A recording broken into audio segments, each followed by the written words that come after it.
Hello, my name is Fred, and welcome to the Max Review. Today, we're diving into a high stakes political conversation that's shaping the week in Ottawa.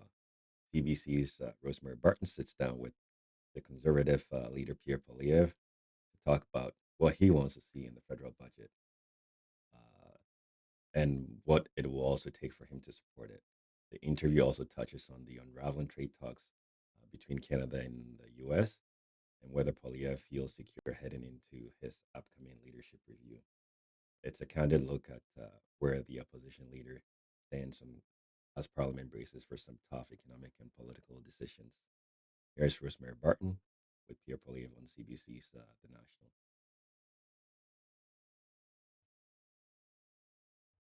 Because Hmm. that is, of course, sort of the concern and the focus of the week ahead. That you have criticized the Prime Minister for Hmm. saying that sacrifices are going to be needed by Canadians. You have also said the deficit must stay at $42 billion. How do you keep the deficit at $42 billion and not make sacrifices and not ask Canadians to make sacrifices? Well, I think it's a false juxtaposition because the deficit is causing the sacrifices. The more the government spends, the more things cost. The cost of government is driving up the cost of living. These deficits are raising the prices that people pay in real time. It's called inflation, and we know that the source of inflation is when government prints money to spend what it does not have. This bids up the price of goods, and it's why. It's no coincidence that during the time the Liberals doubled the national debt, they also doubled housing costs and doubled lineups at food banks. So except some of the that things that will be in the budget will be for housing to help Canadians. That is what they are proposing to do to help Canadians in this moment. But with every dollar they spend comes from Canadians. And so they remember Justin Trudeau and the previous Liberal government launched a bunch of expensive housing programs saying it would help. It doubled housing costs. They announced food programs. Well, they doubled food bank lineups. So the more government spends, the more it drives up the cost of living. We can't have a costly budget that makes life more costly for the Canadian people. We want them to keep their promise. It was only a year ago that Liberals said they would keep the deficit down to $41 billion. Now, Marc Carney was elected saying he would spend less. And since that time, his deficit spending is 100% more. But you know that his reasoning, what he will tell Canadians on Tuesday, is that he's investing. It's meant to spur investment in the Canadian economy. Things like defense, housing, as I said, industries dealing with tariffs. What of those things do you not agree with? Because he believes that investment will actually attract private capital and will force the economy to sort of rebuild in the face of Donald Trump. You know, it seems like a familiar line because it's exactly what the Liberals promised in 2015. 10 years ago, when they ran on producing small temporary deficits that would invest. And what happened? They doubled the national debt. And what happened to investment? It dropped more than any time in Canadian history and more than any other G7 country. Deficits are not investments. They reduce investments because they borrow money out of the economy that would otherwise have been invested in productive private enterprises, factories, mines, pipelines, LNG plants. So when government borrows, it actually subtracts from the economy by sucking up capital that would have been used for productive purposes. So if we want investment, there's only one thing the government needs to do: get out of the way. There are trillions of dollars of private investment ready to dig mines, build pipelines, set up LNG plants, build ports. We know that money exists because they're doing it in other countries around the world where there is fast approvals, less red tape, low taxes. They get private sector investment, and that's what we want to launch. But by that explanation, by that rationale, why would you accept a $42 billion deficit? You know, Sean Spears, who was the economic advisor to your former boss, recently said on The Hub, that is a massive shift for a Conservative to actually even fathom a $42 billion deficit. Why say that's okay? It's not okay. But you're willing to accept it, you're saying. It's not okay. Yeah. It is, but it is the disastrous state we're in after 10 years of Liberal government. We have a situation where it is impossible this fiscal year, because Mr. Carney, maybe if he had introduced the budget at the beginning of the fiscal year like most normal, competent prime ministers would have done, and which all prime ministers used to do, we could have affected the deficit. But, Rosie, the half to with 2/3 of the fiscal year is behind us. The money's already spent. Sure. So I would be lying to people if I said that I owned a time machine that would allow me to go back and unspend money that Marc Carney has been spending for the last seven months. So I would like a zero deficit, but the Liberals have put us in this mess, and I work with what I got. So let's not forget, this is also a prime minister who ran on the fact that, he can balance the fiscal budget. And here we are. He didn't even come up with a budget. The first thing he did was go on vacation. This guy talks about um, how we are in crisis, and that he's the man, that we should elect to help deal with these crises. This is the crisis of a century. We've never seen anything like this before. The boogeyman Donald Trump is gonna come and take, our state and make America a part of Canada, or Canada the 51st state, and so on and so forth.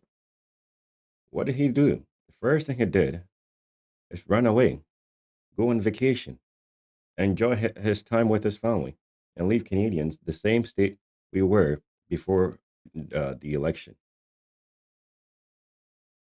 So you are not going to support the budget. There's no way you could do that. You can't lose an election, say Marc Carney's the worst, and then support the budget. That's not possible.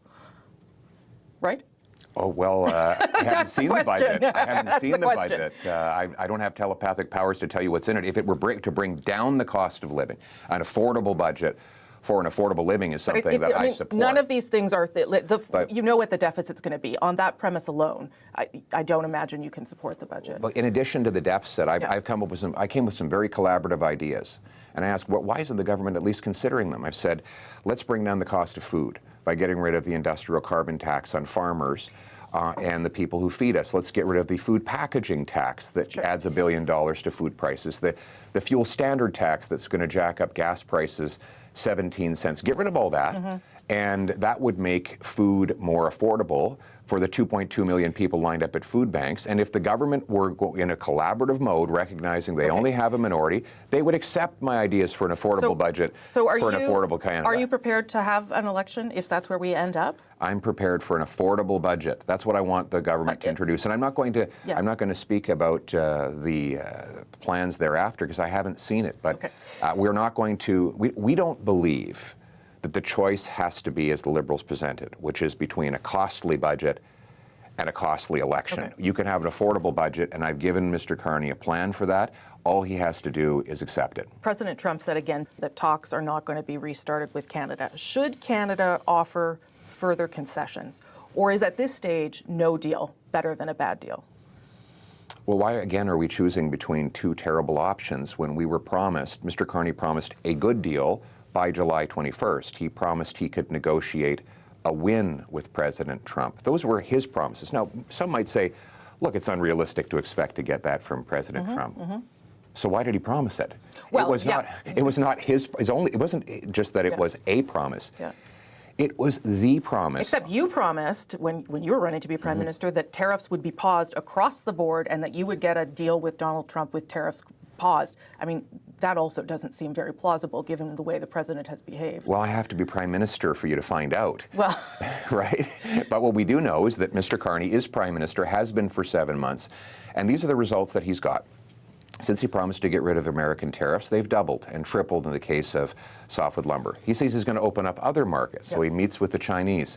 And what do? They increase tariffs on canola, seafood, and pork. He meets with the Indians. What do? Increase tariffs on our peas by 30%. He meets with the Brits. What do? They hit us with blockades of our beef. It seems like everywhere Marc Carney goes, with these grand meetings and photo ops, we end up with more tariffs. His failures abroad are costing us at home. Minister Marc Carney lies, and he lies a lot. I mean, all the promises he made before the election, he has not kept one. Broken promises. This guy lied about everything. He hasn't delivered anything. Also, all these investments that he's talking about, where are these investments going to? Let me put this in simple terms. Here is an analogy. Okay? Let's say you meet a beautiful woman and you want to marry her, and so on and so forth. You take her, to your home, you meet your family, you made her promises that, you'd be the best husband, never lied to her and so on and so forth. After your wedding, the first thing they do is lie, cheat, deceive you. Never kept any of the promises they made, right at the altar. Moving forward, let me ask you, would you still trust that person? Would you, moving forward, continue to trust that person, knowing full well they're consistently lying to you? Or would you make plans and decide for yourself to move on? Met with the Chinese president, though, and they made a decision that their officials were going to get together and try and solve the trade irritants. More He is meetings. trying to make some progress. No, you don't see those things as a bit of progress? What progress? Can you name one tariff line that he's reduced abroad? Not at this stage, no. Not one. No. He said 7 months. So what would He's you been li- on 20 trips. What would you like to see him do then? What do you think is the missing piece here? Keep his promise. Yeah, but how? It's easy to say that. It's the how that's difficult. Well, the how, I said. If you can't keep your promise, don't make one. That's how. It's as simple as that. You wanted our vote, so you lied, and you got our vote, and now you can't deliver. It's not Canadians' fault. It's Prime Minister Marc Carney's fault. That I would face President Trump and the rest of the world from a position of strength. Right now, we're in a position of weakness. The Americans know we can't sell our goods to anyone else because we don't have pipelines and LNG plants to get our most valuable export to other markets. I would pass the Canadian Sovereignty Act, which would rapidly greenlight and legalize pipelines, LNG plants, and other But the infrastructure. government is doing some of that. There's an LNG plant that's happening. There It are was major approved by projects. Stephen Harper. Well, there's an expansion of it. There's an expansion of it. Right. And the Major Projects Office, it does allow them office. to get around laws and regulations. That's the goal of it. That's the goal. We're 7 months in, and the clock is ticking. I think we've been through enough goal setting, and now it's time for results achieved, and we're not getting any results. Mr. Carney won't even tell us if he supports an oil pipeline to the Pacific. His energy minister says it's just too hypothetical. What do you mean hypothetical? We had a project that was approved prior to the Liberals taking office. So here we are with no progress on expanding our resources or getting things done. It's all very good that he's setting up these offices and agencies in Ottawa, but I've got news for him. We're not going to make our economy economically independent by setting up new bureaucracies in Ottawa. I want to ask you about leadership because I know that it's probably on your mind. You have a leadership review coming up in January. How confident are you that you will be okay, that you will survive that vote? Very. Yeah. Why? What makes you confident? Well, because I'm going to focus on doing my job. And people say, well, you're going to get distracted with this. And the answer is no, because the same thing I have to do in January is what I have to do on Election Day, which is to do a good job. Yeah. And that means doing what I was sent here to do by the record 8.3 million people who voted for us, which is to fight for an affordable life, fight for our young people to be able to afford homes, fight for parents to be able to have safe streets for their kids to grow up on. And that's the job I'm doing, and that's why I believe I'll win the support of both the party and the country. And you think that the party will be willing to give you a second chance? Because the last time they did that was Stephen Harper. And look how that turned out. Yeah, We were that's in right. power for 10 years. So but do you think I'm that glad you pointed that one out. Do you think that they'll be willing to give you a second chance, Mr. Poilievre? I think so. I'm fighting for the things that our party and our country need. Mm-hmm. And the great thing about our party is we're united around the things that we believe in and are fighting for. We want balanced budgets and low taxes so people can afford good lives. We want to lock up criminals so that our people are safe. We want to get immigration and borders back under control. We want a common Canadian identity that unites us all. We want to bring back the promise of this country, that anyone who works hard gets a great life. And so the great thing I have, the benefit I have, is a party whose values and interests are aligned with the country's. And that's why I think both January and the next election will go in the right direction. Listen, really appreciate you coming in today. Thank you for having me. Thank you so much for your time. As the countdown to the budget continues and Canada, trade tensions with Washington grows, all eyes are on how the Conservatives will respond and whether Pierre Poilievre can keep his party united through it all. Thanks for listening. Once again, my name is Fred. This is the Max Review. We'll see you next time.